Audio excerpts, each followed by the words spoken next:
Buen día, alumnos de la comisión 7, 8, 9 y 10. Hoy tenemos que dar la clase número 7 sobre el periodo operatorio de Piaget. La semana pasada trabajamos con Silvina el periodo preoperatorio. Y la idea, digamos, es poder también ir articulando, ¿sí? Los diferentes periodos para entender que en Piaget hay una lógica en donde todos los periodos se relacionan y se va construyendo sobre los logros, o sobre la base, perdón, de los logros anteriores. La semana, bueno, al comienzo habíamos dicho, ¿sí? Que el primer estadio, ¿sí? Era el estadio sensorio-motriz, ¿sí? Que tenía la particularidad de que lo ubicábamos en el plano práctico o en el plano de la acción. Decíamos que el niño en relación al sensorio-motriz partía de un egocentrismo, ¿sí? Radical, o un egocentrismo inconsciente, de modo que el universo estaba centrado sobre las acciones descoordinadas de ese niño y que también dentro de ese egocentrismo no había diferenciación sujeto-objeto, ni habíamos construido la noción ni de espacio, ni de tiempo, ni de objeto permanente.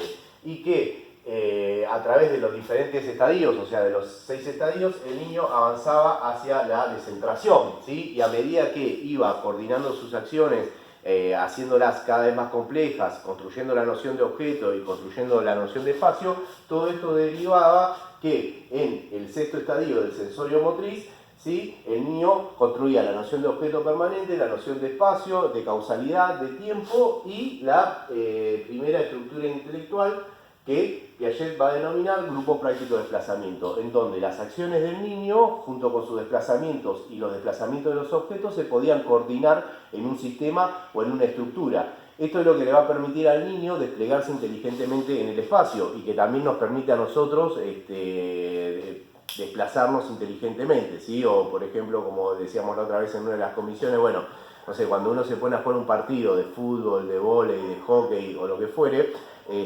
continuamente usa esta estructura intelectual, ¿sí? Para desplazarse en el espacio, para ver el desplazamiento de la pelota y coordinar nuestros movimientos con el desplazamiento, para pegarle a la pelota o coordinar nuestro desplazamiento con el desplazamiento de los jugadores, ¿sí? Y esta es la primera estructura intelectual que va a servir de base para luego los próximos logros. Y esta estructura, que era el grupo práctico de desplazamiento, como toda estructura, estaba gobernada o determinada por leyes, ¿sí? Que Piaget va a decir, bueno, esas leyes son la aditividad, asociatividad, identidad y reversibilidad. La más importante, o una de las más importantes, es la de reversibilidad, que es la que le permite al niño poder desplazarse de un punto A a un punto B y volver del punto B al punto A, ¿sí? Eso se llama reversibilidad práctica, porque es en el plano de la acción. No sé, el niño está en la cocina de su casa, va hacia la pieza, busca un juguete y luego vuelve desde la pieza a la cocina, ¿sí? Habíamos dicho también que a partir del sexto estadio aparecía un nuevo elemento que era la representación y que inauguraba o daba lugar a un salto cualitativo a otro plano, que era el plano del pensamiento, ¿sí? Y, o sea, estamos en el plano práctico, en el plano de la acción, con todos los logros y las construcciones en el plano de la acción, y luego aparece el pensamiento. Entonces lo que va a decir, o lo que va a sostener Piaget, es que todo este recorrido que se hizo en el plano de la acción, en el plano sensorio-motriz, o todos estos logros, ¿sí? O estas adquisiciones, se van a tener que construir en el nuevo plano, ¿sí? Este nuevo plano, o el plano del pensamiento, ¿sí? Va a dar lugar a un nuevo periodo que Piaget lo va a denominar periodo preoperatorio, ¿sí? Y que tiene la misma lógica en su construcción que el plano de la acción. ¿Por qué? Porque en el periodo preoperatorio, que se va a extender del año y medio a los 7 u 8 años, aproximadamente 6 años, el niño está en el plano del pensamiento y vuelve a partir de un egocentrismo, ¿sí? Pero este egocentrismo no es en el plano de la acción o en el plano sensorio-perceptual, sino que es en el plano del pensamiento y va a tener que hacer el mismo proceso, ¿sí? Va a tener que poder descentrarse, salir de este egocentrismo en el plano del pensamiento, ¿sí? Habíamos dicho que al comienzo del periodo preoperatorio, Piaget también ubicaba, que lo vimos la semana pasada, lo que nombra como función simbólica o función semiótica, que es la capacidad del niño de utilizar significantes para representar los objetos, ¿sí? Y estos significantes habíamos dicho que pueden ser signos o símbolos. También Silvina nos había comentado la semana pasada que dentro del preoperatorio Piaget lo divide en dos niveles: el nivel preconceptual, periodo preconceptual o pensamiento preconceptual, y pensamiento intuitivo. ¿Sí? Aproximadamente, para tener una referencia, el periodo preconceptual va de la finalización del periodo sensoriomotriz entre el año y medio y los 2 años hasta los 4, y el pensamiento intuitivo va de los 4 hasta los 7 u 8 años. Y finalmente sobreviene al periodo preoperatorio el periodo operatorio, que es a partir de los 7 u 8 años, como decíamos en las clases anteriores. Tiene que ver con el momento en que el niño ingresa a la primaria. Y una cosa,